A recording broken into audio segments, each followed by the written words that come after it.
Okay. It's filming? Yeah. Sweet. Okay, so testing the hips. Regardless, or the coxofemoral joint, whatever terms you like. If we're going to test the hips in any position, we always have some restriction. We always have something that's going to make it hard, make it difficult, make it not work easily. So in seated, the number one thing that I'm not going to be able to do, I'm going to need that. The number one thing I'm not going to be able to do is going to be extension, right? So it's very obvious that I can't do extension, right? So if I sit down here, I'll try to be off to the side. This isn't going to be perfect. Flexion passively, okay?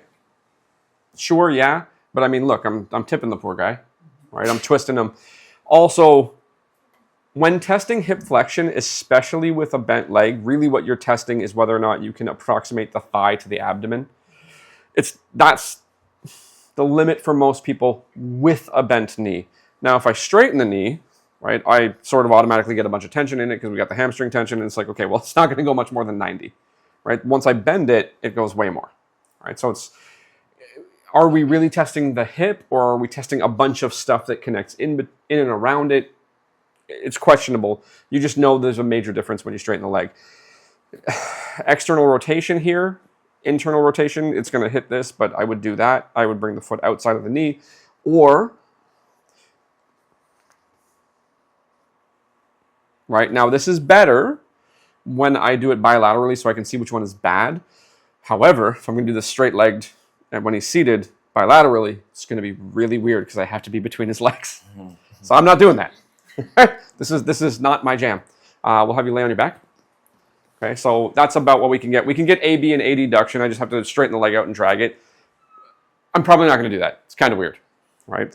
As far as the rotations are concerned in supine, we can have them straight-legged. So I just point the toes in. In this case, if I'm not mistaken, the bad one is the right one. I'm not really going to find a ton on this. You can do this on the table too. You don't have to lift. I just like to lift, right? So you can do this on the table. Then if you want to test it with a flexed hip, it changes the dynamic of the whole thing. And I can really only check it one at a time. So I'd have to remember which one was the bad one. But when we do it, one of the things that we want to do is not this, right? We don't want to be way out here, right? Bring it into you. If you have to get a knee on the table, do that. This is much more subtle. This is better control. Remember that when you take a limb off the table, you are responsible for its safety. This is more uncontrolled. They have a harder time relaxing in most circumstances. This is a tight hip, for sure, okay? Extension does not work. There is a table. People will then say, of course you can do it. Slide them to the edge of the table and pull their hip back. Like, well, why would I? Like, why? I just want to know which one is the bad hip. That's all I want to know, right? Now, as far as hip flexion is concerned, right? Remember when the knee's bent? I'm just trying to find out if I can, touch his tummy with his leg. And then that's hip flexion as well, but is it really hip flexion, or is it testing the posterior side of the leg? I happen to be one that believes it's testing the posterior side of the lower limb, leg, thigh, right? But lower limb. So there's limits to this. AB adduction. So one of the reasons I actually like to lift the legs is I'll go here. I usually won't go here myself, but I'll go here, find out that this is the tighter hip, pull this across, see what it looks like, pull this across. That looks okay. I feel a little bit of resistance there that I don't feel here. That feels relatively smooth. He'll kind of keep going. Soft tissue approximation is the thing that stops abduction. It's okay, but there's a resistance feeling. The movement's okay. I can test it this way, right? I can test it up just dragging along the table, but I'm definitely going to run into the thigh first, so it's harder to pick it out. If I'm going to test adduction, I'm just going to walk out here, and I need to move smoothly because this is an awkward sensation for most people, especially when somebody's down at their feet, right? When somebody's pulling their leg away from their other leg, it's an awkward sensation, but I do it by walking. I don't do it by pulling. I do it by walking. That's all, right? So if I'm going to test it, I can. You're going to more often than not find much less with abduction than you will with abduction I said abduction is limited by the legs. It's adduction that is limited by the other thigh. I think I messed that up. But yeah, when you bring them together, the other thigh hits it.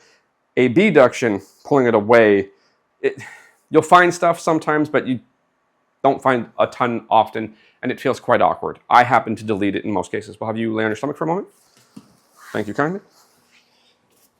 Okay, so as far as your rotations are concerned, you could technically do this. The problem is you're rubbing kneecaps over the table. That is very uncomfortable. You can do this one at a time, right? So when you bend the knees, stuff will happen to the back. You'll make all kinds of assumptions about it. But yeah, so when I bend the knees, it seems like there's something going on in this right leg. You agree with that? Yep. Yeah, okay, cool. Because it just feels very different when I bend. I can do this one at a time, right? And I can figure out which hip is the problem. Or I can just do this, right? So the hip that's the problem becomes very obvious. It's the right one, right? And even though you guys are off angle, you can see it. It's the right one. Now, for external rotation, I can't do it this way. This is clapping his feet together. I really kind of have to do it. I can do it 2 at a time, but it's not the same because the feet are in very different positions, or the shins and the knees are in different positions. So external rotation in prone isn't really going to make it very apparent what's going on. And external rotation in most people is great, right? Hip flexion does not work. This is a problem. Oh, but you can just move them to the edge of the table and pull it all the way forward. I can, but that also feels very awkward because then I'm dragging your midline over the edge of the table. I don't like that, right? Hip extension can be tested, but depending on how you test it, you're not testing it. Look how far off the table it moves. This is not hip extension, right? So hip extension, you basically, with respect to relational motion, you want to make sure that the pelvis is still and the hip is moving or the thigh is moving. So it would look more like that, right? So I can just wrap around and I can lean, or if I really need to, I come underneath the knee, right? So lots of contact, come underneath the knee and do that, like, okay? Most people don't actually have much hip extension. Usually in books you hear about, it's about 10 degrees of hip extension is usually what you're looking for or what you expect. Obviously people are very different, but it's not gonna be like one person has 5 and one person has 30, right? A 30-degree hip extension, it's probably a hip that needs surgery, I would assume. We're gonna have you lay on your, where's my big pillow? There's my big pillow. Can you pass me my big pillow? It's right there, thank you. Yeah, that's fine. Thank you. Sweet. Yeah, you're good.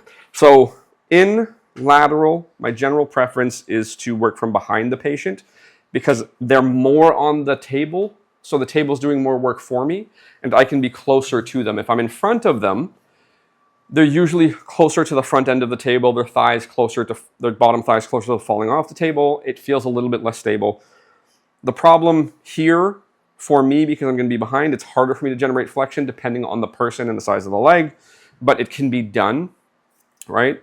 Generally, what you'll see, I pin it against my side, so I pull it into me, I wrap around, I hold the knee. I have to stabilize the pelvis because if I don't, as I pull, I can roll them, right? So generally, I'm going to be in the region of the pelvis, slightly above the trochanter. I can check extension here. It's, again, not that great. No big deal. When I check flexion, I'm going to change my hand a little bit because I have to bring it away from me, right? So now I'm reaching. So you see that this becomes the problem. This is a trade-off. This is harder on me. The bigger the leg, the harder it is on me, right? Adduction, it's just going to run into his leg. This is a useless test, right? Abduction, see, I can't really kind of get him into that anatomical neutral here because there's a decent amount of tension in the hip. So I can check it, but it's just going to feel tight at some point anyways. I can't compare it to the other side. It's a constant problem with lateral testing. Internal rotation, sure, but really what I'm doing is I'm just dropping. So I'm letting the foot stay up and dropping the knee inside. This will look more spectacular here because I'm also dropping the whole thigh. So it's not actually the internal rotation if you watch the knee. So this isn't actual rotation. It's rotation and adduction. So I don't really know what's going on. abduction, or sorry, external rotation, like look how awkward this is. And so this isn't a good place to check it. What you really, really, really, really want to figure out is which hip is bad, right? And you want to figure that out with as few movements as possible. So lay on your back again. Okay, there you go. So I've already sort of figured this out, so it's almost like cheating. But the way that it looks like when I do it, I just do this, okay? This doesn't feel right. If I look at the toes, it's not right. I go like this. I go like this. It's just different. So the movement, the range isn't terrible, but I feel resistance. So visually, it doesn't look too different with range. It looks different with quality of my visual, but then also the resistance that I feel. And then I do this, right? That's not terrible. But if I'm going to pick between the hips, I'm picking this hip. So in 3 moves, I'm like, okay, that's the hip that I'm going to check more. Right? So right now, what we're trying to do is the macro testing, the big movements that tell you where you're going to look more. Not necessarily all the finer tuned, finer detailed testing or treatment approaches. It's just the biggest movements to be as quick as you can to find which one is bad. Right? So my preference is supine. Your preference can be prone. I hope your preference is not seated or lateral, because that's just making your life hard. So supine, real quick, that's the hip I want.